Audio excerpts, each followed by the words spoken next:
This is an overview video of the subtractive EQ sweeping technique and recovers the basic information that you need to know and understand as an approach to EQ. And this is a great first approach to EQ, and it involves you making key decisions in a very specific way. I'm using the 12A subtractive EQ exercise, which you'll also use for practice as well. First port of call is to pick that there's a difference between the two samples that you're listening to, and in this case we're using the acoustic guitar. As a listener, I'm trying to identify a tonal area in the sound that I don't like and pin an EQ range to that I'm going to target when I use the sweeping technique. So I could be thinking in one of two ways. I might think above or below 1K for that tonal area, or I might think into basic high, mids, and low frequencies. Whatever my decision, that's the area I target, and I don't sweep those frequencies in frequencies either side of that. I stick to those areas.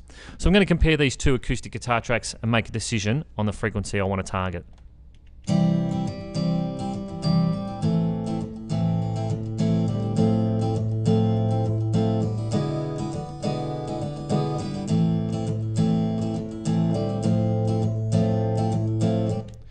So I'm going to say straight away that to me there's a mid-frequency issue there. The sound to me is sort of honky in the second EQ sample. So I'm going to target mid-frequencies straight away.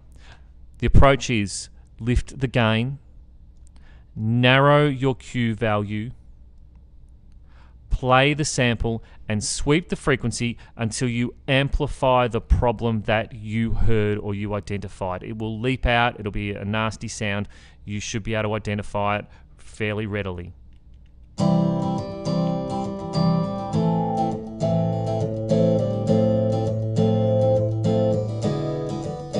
And I get a distinct squealing here at about 500 Hertz, 520, but that's around about 500.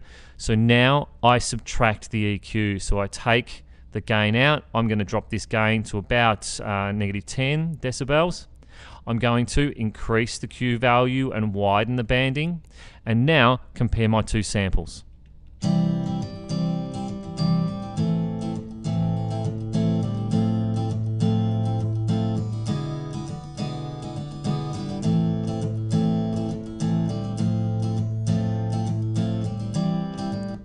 And now I know I'm very, very close, and I'd start to make minor adjustments by trimming my gain or make slight adjustments to the frequency, but I know that I'm definitely in the right area. This is the approach that you should take all the time. And the steps are, again, identify the tonal area that you're trying to target in the comparison, raise the gain, narrow the Q, and listen for the area of excess energy in the sample recording.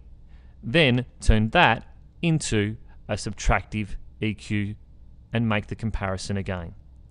That's the EQ sweeping technique that we use each time here in our music technology lab.